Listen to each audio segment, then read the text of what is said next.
Hey, hey, hey. So it is a Monday evening, and this is kind of unusual for us, but this is the Bunder Dome, and it looks like we are live. And tonight we only have two of us. We got the OGs of the Bunder Dome, Beavis myself and and Butthead, yeah. Beavis and Butthead, myself and Mark Pellegrini.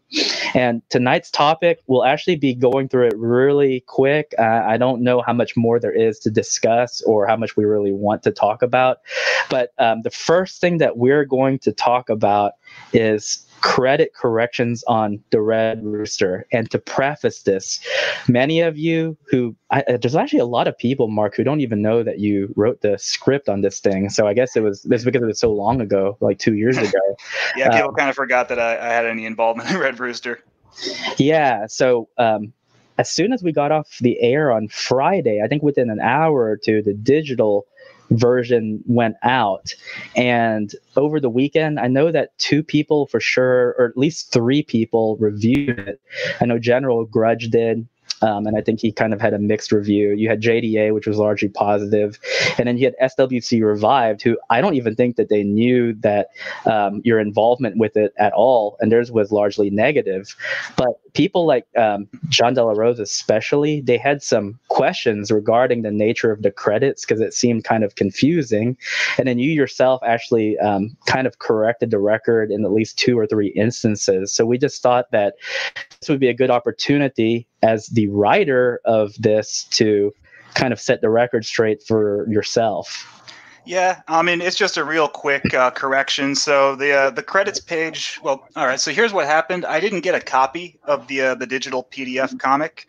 Wait, you didn't? So I didn't.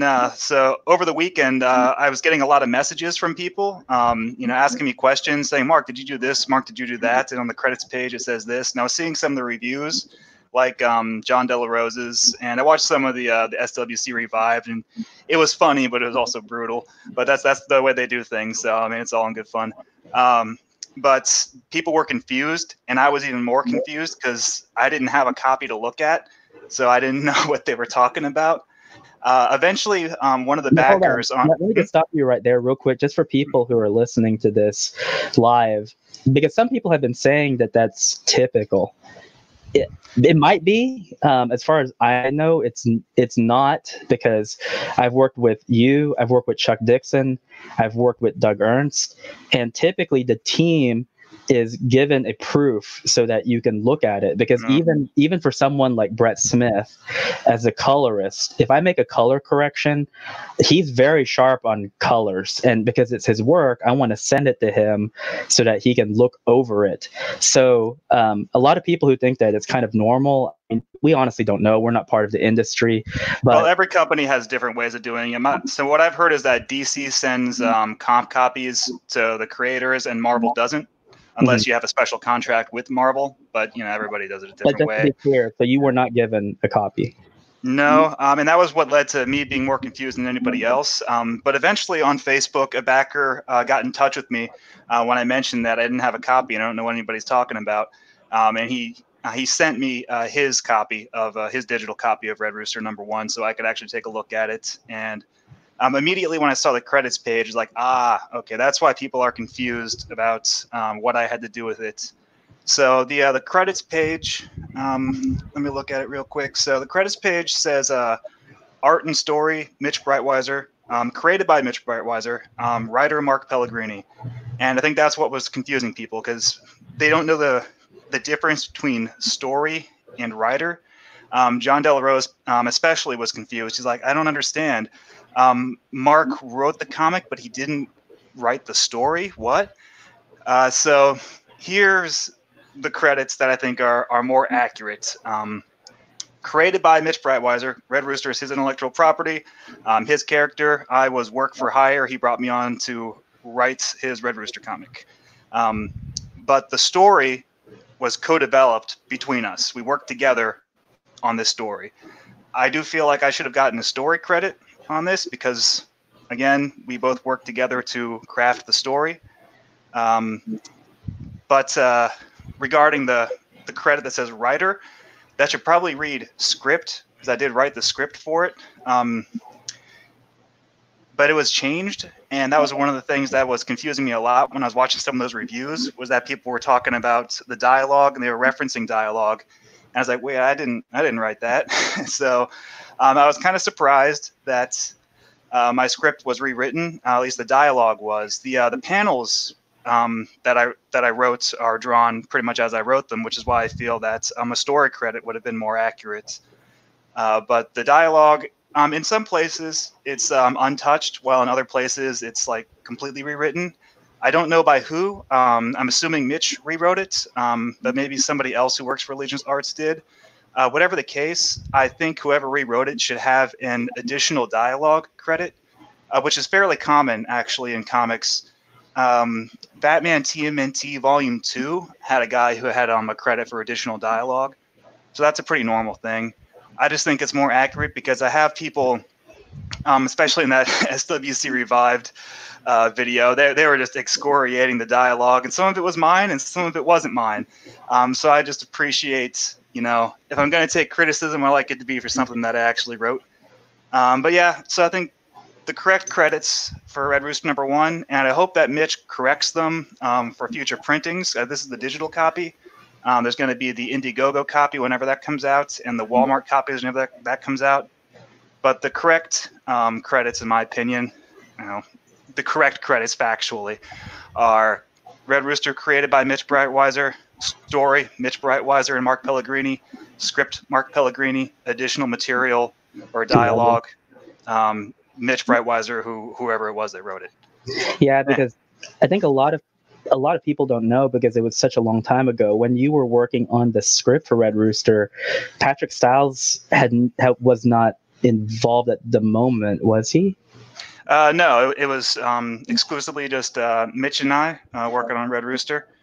Yeah, and I remember because we all kind of live very close to each other, and I remember there were huge weekends where the two of you were spending a lot of time together, specifically to it was every weekend for most of 2018. It was every weekend. I was going over to his place before he even had an office downtown. I was going over to his house and working with him to develop that story, which is why I do feel that I earned a story credit. Yeah, exactly. And with regards to like our timeline of events and stuff, I think most people who pay attention to social media, they know that drafts were created, but ultimately in the end, it's kind of ambiguous as to who did the additional dialogue, because obviously there's been a lot of change since. Well, there's a whole staff at Allegiance Arts now. When before there even was an Allegiance Arts, it was just Mitch and me crafting the story on Red Rooster. So, like I said, it could be Mitch. I imagine that if it was somebody else at Allegiance Arts, they probably would have been credited or whatever.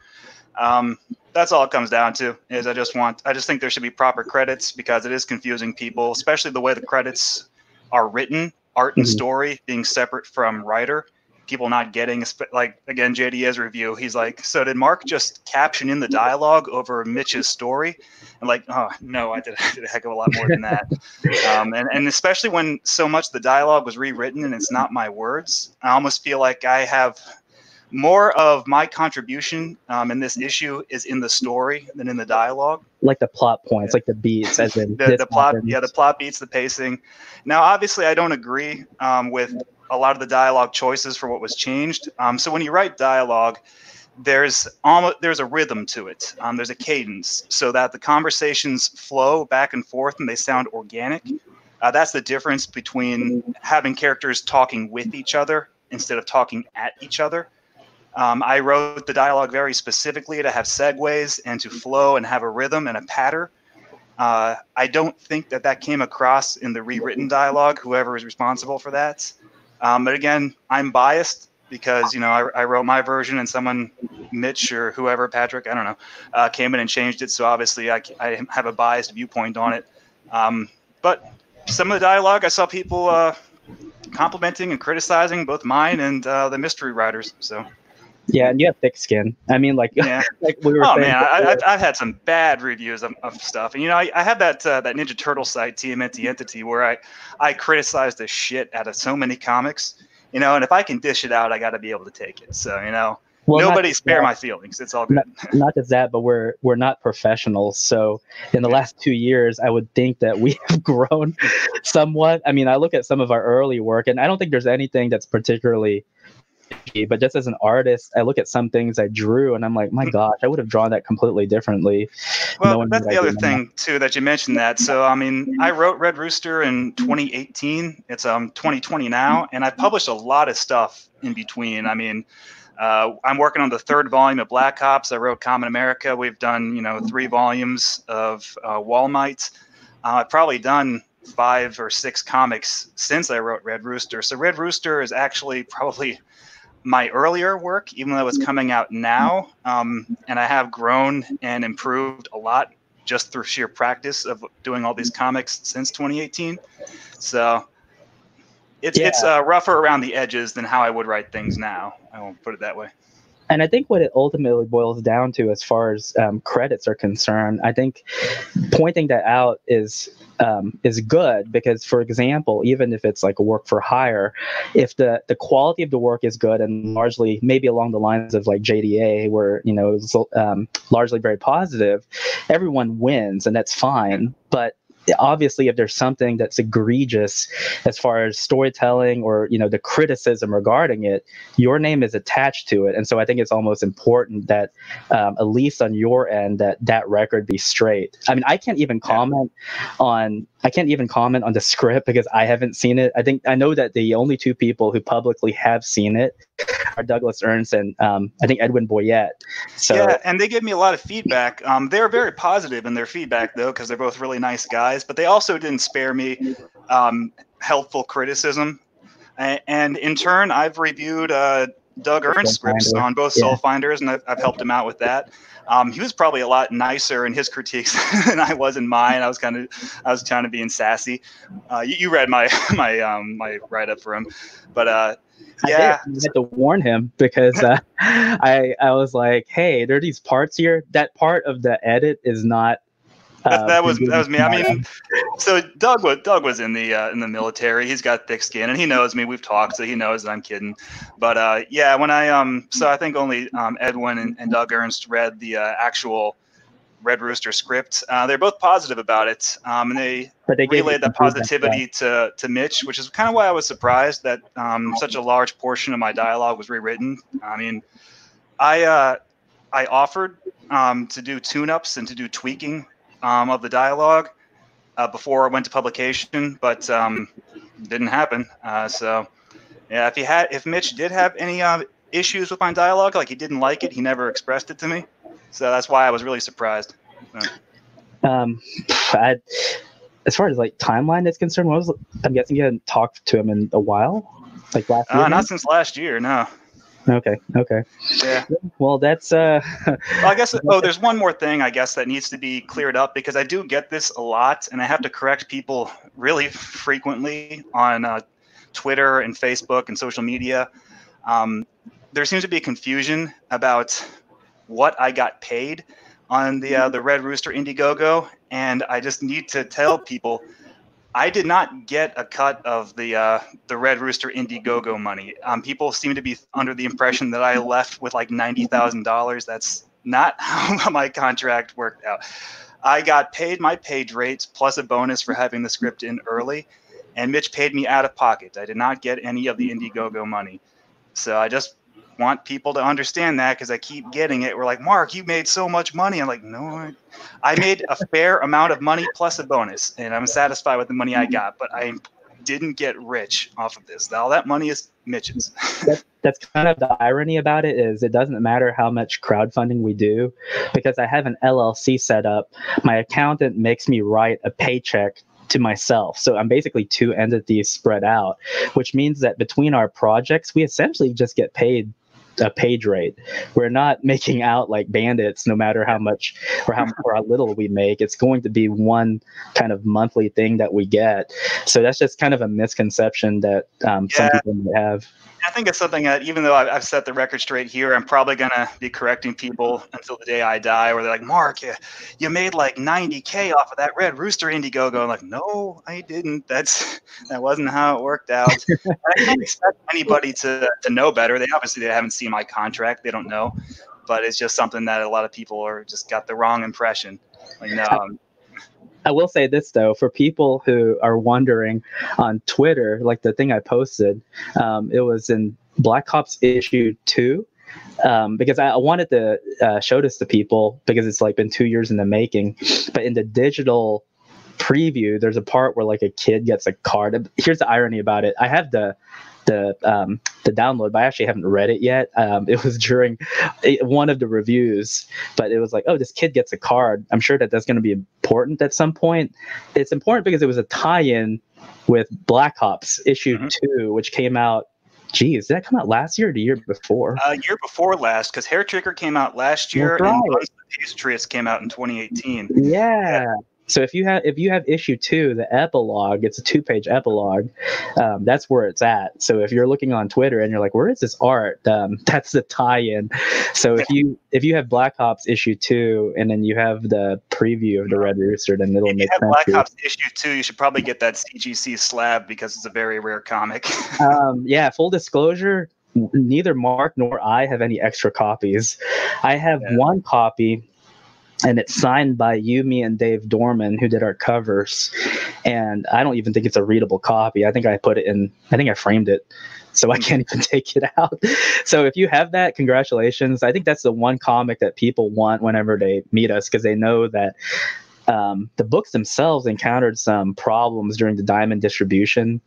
Surprise, surprise. And not a lot of people couldn't even get them in the shops here in Arkansas. Michael Tierney, who owns the comic book store on Treasure Hill, he was mentioning that he couldn't even get any because Diamond destroyed or lost a crate of our comics, and they obviously refunded everybody who was supposed to get an issue. But it also meant that the print run on Black Ops Volume 1, Number 2 is halved, it is very low. So it's actually a very rare, hard to find comic. I think I've only got 2 copies in my possession, and I'm not going to part with them.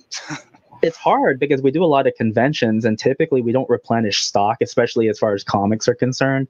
And that's the problem that I'm thinking about right now with Kamen America is we have, other than the copies I set aside for you, and I think 10 copies set aside for conventions, we're pretty much out of the Kickstarter version.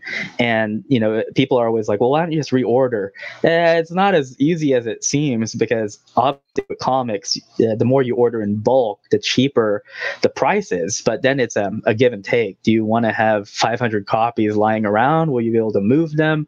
What's going on there? So what we're actually thinking about doing right now is for the Indiegogo version. I have those copies here. We have 750 of them, but it's the idea that there's a good chunk of them we're going to have to keep for ourselves, simply for conventions and future campaigns, than to just sell them outright. But the irony is I don't like keeping stuff in stock.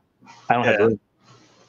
So that's kind of tough. I live in an apartment, so I can't have huge crates of Kamen America issues lying around. So we got to move through that stock and get it out there. You could. They'll take a look. People will come by, take a look at it, and be like, "Oh, this is a true gentleman. Look at this." Yes. This is the champagne of comics. Exactly. So is that? I guess that's all. Did you have anything else you wanted to say about that situation? Just those 2 things to clear up the proper crediting. And again, I hope Mitch fixes it. And when Red Rooster issue number 2 comes out, I don't know if he's going to do a digital copy of that first, like he did this one. I'll probably need to share. I'll probably need to share. That wasn't number 1, was it? Because I thought that was just a sample.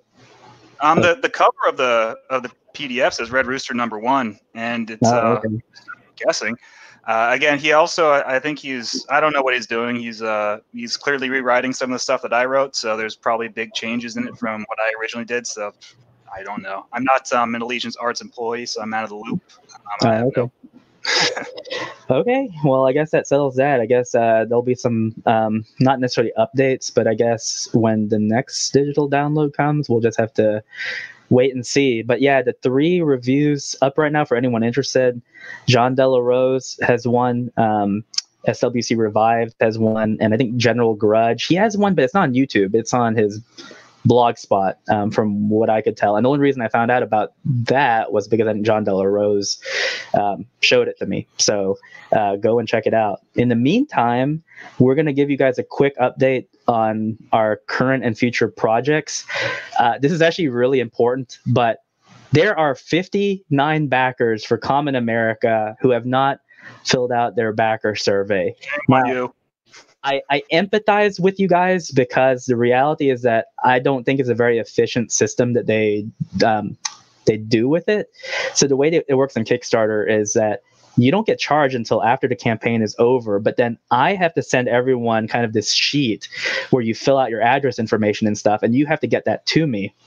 But you can see where a lot of this can go wrong because it's emailed to you. So the only way you find out about it is if you check your email, you check your spam folder, you check my updates, or you log into Kickstarter. So there are quite a few people who have not filled theirs out yet. I have emailed them directly. I have gone on Instagram, Facebook, Twitter, and the page itself to get those. And so far, I think over the weekend, I got 3 more.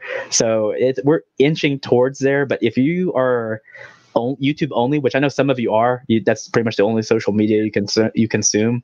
If you're listening to this live or on replay, I need that backer information for my fulfillment. I send all the information to the fulfillment.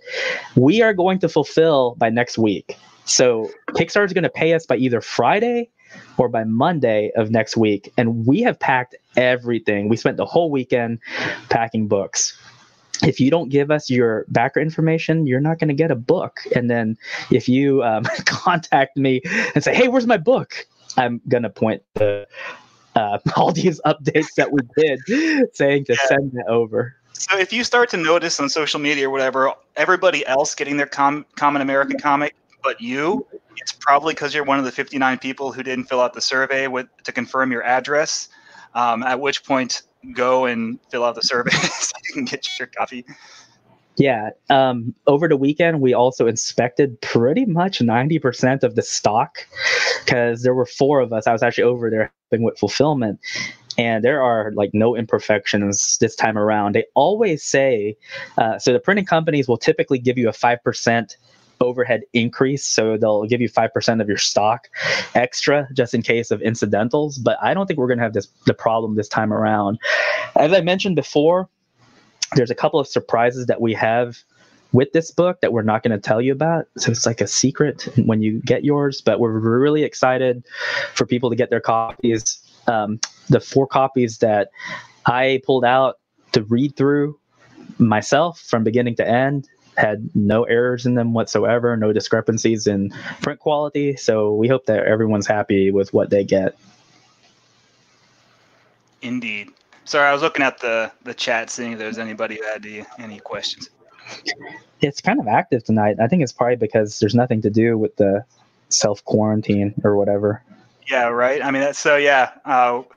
Where I work, they have me working from home now. So I'm just been sitting around my apartment, logging in remotely with my PC and doing my work from home. And it's one day of this, and I'm already kind of like going stir crazy. Do you have a gym, like in your apartment? They closed it down. Oh my gosh! Yeah. So what I did today was I just went out during my lunch break and I walked 2 miles. But I need weights. I've been doing weightlifting this year, and so I mean, if I sit, even if I just do cardio and I walk or jog or whatever, that'll keep me skinny.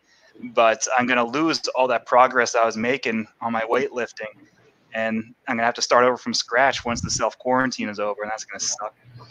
I was telling Mark a little bit before our stream started, but we bought a gun the other day. All the ammo in our town, like at the 2 stores that sell it in abundance, they're all out. So I'm not telling people to panic or anything like that, but I just thought that was a really interesting observation. Then again, we're in Texas, so yeah, I mean, obviously, a big difference. Yeah, it does make a big difference. But I hope everyone out there who's tuning in is staying safe. In other news, I am roughly 10 pages away from finishing the Magalorian So we're on schedule, despite the fact that I was sick for a week.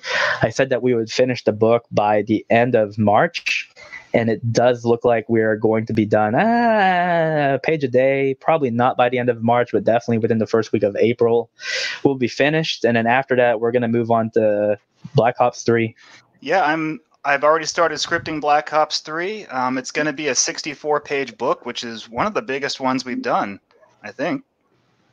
Yeah, it might. So, I mean, this is another thing that we're doing moving forward, is all of our books are going to be 72 pages, but we're not going to increase our price. That might kill us in the long run, but we'll see how sustainable that is, and if it's not, sorry. Yeah, because I mean, like, and he's in the chat right now, the Comic Book Hut, but that was one of the pieces of advice that he gave was, hey, you lower your price point. It might be taking a gamble, but it sometimes cost is prohibitive, and if you can get more people based on a lower price point, that's good. And I think that there was definitely some credit to that, because you look at the Kamen America campaign, we exceeded 1,000 backers between digital and physical copies, which was awesome. So we're going to try it again with Black Ops 3. We're not going to rock the boat or change anything. We're actually going to up our page count, and hopefully we'll have the same turnout. We're going to go through Kickstarter again initially to begin with and see. Now that's a little bit riskier, because typically whenever you have a volume that's not number one, that tends to be a harder sell, but we're going to try and have it so that we can have the other two volumes available for people to buy outside of the campaign. Yeah, that's so as we get, up there in numbers, we're on issue or volume 3 right now. There's going to be more and more people who are going to be jumping in, at Black Ops, and issue number 3, might make them feel that they're coming in late and they're going to get lost. So we want to have issues or volumes 1 and 2 out there and readily available and stocked, so that people can catch up on Black Ops and not get left behind. Yeah, for sure. And then after that, just to give people kind of a long-term game plan of how the year is going to go, because I just can't believe it. The older I get, maybe it's the fact that we're just staying busy. I'm sure things will slow down once, something kind of major happens. Not saying that this thing that's going through right now, the pandemic, isn't major, but I mean, just in life in general. We just completed what do you call it? The proofreading? I wouldn't even call it the proofreading, the script reading of Soul Finder 2 by Doug Ernst. And we gave him our feedback. I talked to him on the phone about it. It was very, very instructive and informative. Doug, I don't think he would mind me saying this, but a lot of the training wheel stuff that happens when you write a script for a first book, it's obvious that he's kind of progressed through the training wheel phase. So we gave him our suggestions. It's a tome. Like, this thing it's a big book, and they were largely wildly positively receptive. So and I talked to him in DMs back and forth for a bit after you sent him our feedback, and yeah, he's just hitting the ground running. And the script, I'm not going to spoil anything, but I mean, if you like the horror tone of Volume 1, then you're really going to like Volume 2. It's got a lot of great horror elements in it. Yeah, not just that, but there's a lot of action. It's I don't think anyone really complained about it from the first volume, which was good, because that was like a concern of mine, was how do I keep the dialogue going when you have these kind of static scenes where not much is going on. It's a little bit of a visual trick that you do to try and keep the characters doing something and mobile, despite the fact that they might be in just a stationary environment. But you're not going to have that problem at all if there was one in Volume 2. It's very fast paced. There's a lot of things happening, and there's a lot of scene transitions as well. So I think people are going to be really happy with that. Absolutely. And you're doing edits on that one, not the art, right? For what? For Soul Finder 2? No, I'm not doing the art. I think I'm contributing like a pinup, and I might be contributing some lettering assistance, if not the full thing. But as far as art duties are concerned, it's just going to be Matt Weldon. Okay. Yeah, and Matt Weldon, everybody out there, you probably know him from Punchline, but you might also know him from Black Ops 2. He did the Patriotter and Penelope stories in that volume, and Matt Weldon is incredible. That guy's a powerhouse. Yeah, he is. He is like the senpai as far as his artistic ability is concerned. So yeah, he's definitely better than me, and I have no shame in saying that. I admit it. I take a lot of art lessons from him whenever I try to learn from him. So I think you guys are in for a treat. Hey, I'm going to talk to the chat real quick. I gave a lot of you guys wrenches, so if you see troublemakers in the chat, you can ban them. Go ahead and do it. I don't give a crap, because unlike other platforms, this is just us talking. And if you're interrupting it and interrupting the flow of the chat, bye-bye. As Comic Hut would say, skadoosh, because we don't want you around here. So see ya. Bye. Plus, I think he's making fun of Fresher Luke, which is not good. Yeah, I don't get that either. Probably a Steven Universe fan. They always seem to be mad at Luke for some reason. I know. He was telling me about that. He was like, I have like these crazy people who like follow me everywhere, and I'm like, why? You know, like, what's the point? Yeah, I don't get it. That doesn't really make any sense. And then let's see, the last two things that we're going to have before the end of the year is we are going to have an omnibus collection for My Hero Macadamia. I think that's the only thing we're working on where it's not going to be a $10 price point, and that's simply because it's a bigger book. I mean, you're looking at about 100-something pages of collected material, but we are going to price it fairly because we want to make sure that we can get it out to people before the election occurs. And for people who don't know, the Magalorian is actually volume 3 of our kind of My Hero Macadamia or Walmart franchise, and it's the conclusion of the trilogy. It's not that Mark and I don't like doing the political parodies. It's that I think we kind of made our mark. That's actually how we got started in comics and in books, and I think we've kind of told every story we can regarding it. So we have, and I mean, it's one of those things where if we did do a volume 4, obviously there's the whole coronavirus thing going on. It's like there's always going to be material that we could do more because this has been a very interesting administration. But it's also that, how many times can we have Trump or a Trump parody in our book go sad or so true or, believe it or something like that. Eventually you just kind of get tired of it. But I think this is our funniest issue of Walmart so far. Each one's been funnier than the last, and this one, I'm very proud of a lot of the jokes that we did. They're going to piss some people off, but I think they're also going to get some good laughs out of people who have a sense of humor. Yeah, I'm really happy with the script. Just a disclaimer, we do have other people working on it. That's a little bit of a surprise, and that's all I'm going to say. But everything that we've been handed so far, or I've been handed so far with regards to you and some of these other people has been great, with like no revisions almost whatsoever. I think as far as like draft revisions go, it's like a line here or there, but it's snappy, it's peppy. I think it shows that as far as like our comedy is concerned, we're pretty confident in terms of our direction with it. So that's good. And then finally, for people who are tuning into like the Kamen America stuff, despite the fact that you haven't read issue 1 yet, but hey, that's cool. Kamen America 2 is still slated for a fall release this year. Yep. So as soon as I'm done with Black Ops 3, that script, I'm going to dive right into Kamen America 2.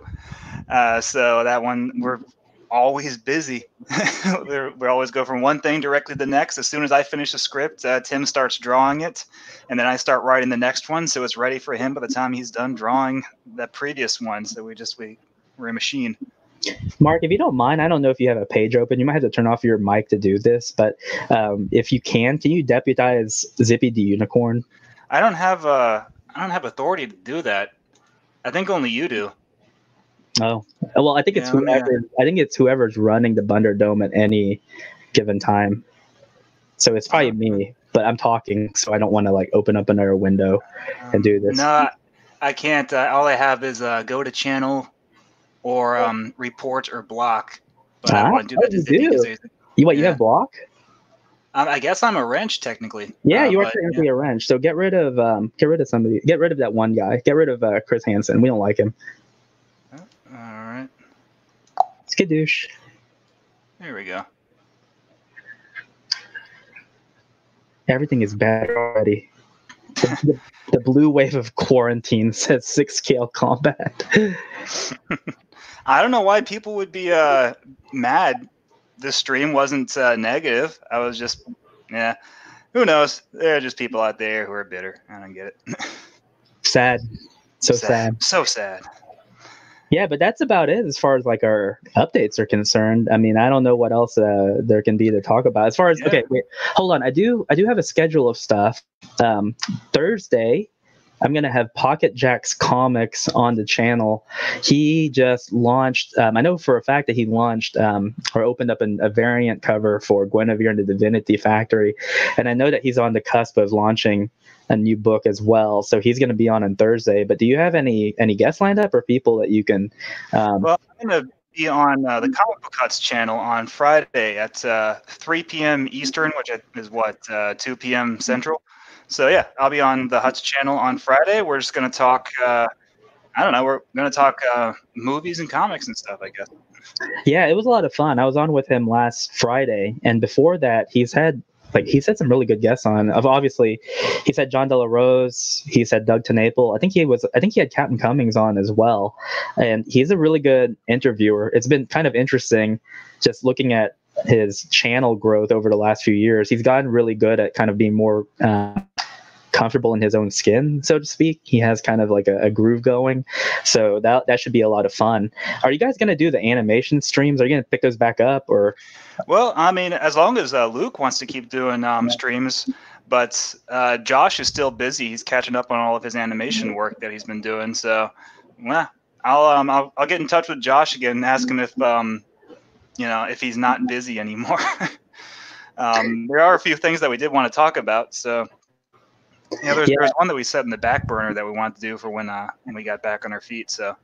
Yeah. I know one thing that we need to do is we typically do 3 streams a week. I think the only time that didn't happen was the week that I got sick, and so I couldn't be on. And I think holidays as well, so like during Christmas. Yeah. But we do have to make sure we keep a schedule going. But that can be hard because everyone has different things going on. But we think that 3 times a week, with rotating guests, and they don't always have to be like anyone new. I think that's the way to go. So if you're listening out there and you want to be on the Bunderdome and just talk shop with us, just hit Mark up or me. We do have a kind of vetting process. I just want to make sure that you're cool at least. And that reminds me. I've got to I got to get back in touch with Alex from Kursova. He wanted to be on the Bunderdome at he said the end of March or the start of April, so he's going to be on soon. In fact, I have a story that's going to be in the Kursova Summer Edition, so we'll probably talk about that and pulp horror, pulp stories, pulp fiction, stuff like that. Oh, okay. Well, I mean, if you want to get him on this week, it looks like we're pretty free except on Thursday, so I guess just hit him up and see what he has to say. I guess in conclusion, what we can do is we can promote some of the people who I know have projects that are ongoing. One of them is Nasser Rabadi. Nasser Rabadi says, I have no life. I'll be on whenever. And we had you on, I think was it last week or the week before? I'm losing track of time. Sometimes I forget whether I've been on Nasser's stream or whether he's been on our stream because we're always going back and forth in each other's streams. I can't keep track of which one we're on. Well, he has a book. It is Secret Comics Presents, and that's on Indiegogo right now, and they're funding. And I think they're on track to definitely hitting their goal. So make sure that you check that out if you're listening to this live or on replay. Another cool person that we have in the chat, where did he go? 6 Scale Combat. His book, The Napalm Brothers, which is being put out by Gravestone Press, and that's by our friend Doug Garrett, who did our theme music for us, and he's going to be doing something for us again for Black Ops. Napalm Brothers is on Indiegogo as well, and I know that Doug Garrett got a proof copy in not too long ago. He showed it today on the Dougcast, and so if you're looking for a book that is already 100% complete and can be delivered on time, that's what you want to be checking out. And then, last but not least, oh my God, Brian says, bring me on, coach. I got booze. Brian, I'll be honest, I like it when you have booze, but we intended to keep this a very short stream, so I might have to get you on. If you're going to be around tomorrow, hit me up and we'll have you on. I also want to say that you are you're in whatchamacallit, I think you're on guard duty with the National Guard. So I just want to say thank you for doing a service to our country. You and I have been friends for 2 years already, and you know that we're all watching out for you, brother, and we hope that you stay safe wherever you go. And with that, I don't know what else we got to. No, we just basically gave an update, and that's what tonight's stream was all about. He says, I got some announcements. Yeah, we'll have you on tomorrow. Hey guys, Mark, do it. It looks like I'm in the chat. Oh, are you now? Yeah, I think it's the same jerk. Just creating multiple accounts. Jeez, that's how many computers can you fit to your mom's basement? Well, I don't know if they realize, but engagement improves the algorithm for the channel. So anytime you leave a downvote, anytime you leave a comment, anytime you engage in the chat, that actually improves the channel and the algorithm. So thanks. No, yeah. So I guess I should be saying thank you then. Can we re-invite him, or did you ban him permanently? Well, you want me to block him, so I went ahead and did that. Okay. Sounds good. All right, we're almost done anyhow. Yeah. Do you have anything else to say? No, that's all. All righty. Well, we'll be seeing you guys this week for sure. I will be on Thursday with Pocket Jacks Comics as Preston Poulter. Brian Ball, if you're listening, and if you want to come on tomorrow, let me know for sure so that I can announce it. And I hope you're just not saying that because you're drunk. So definitely hit me up.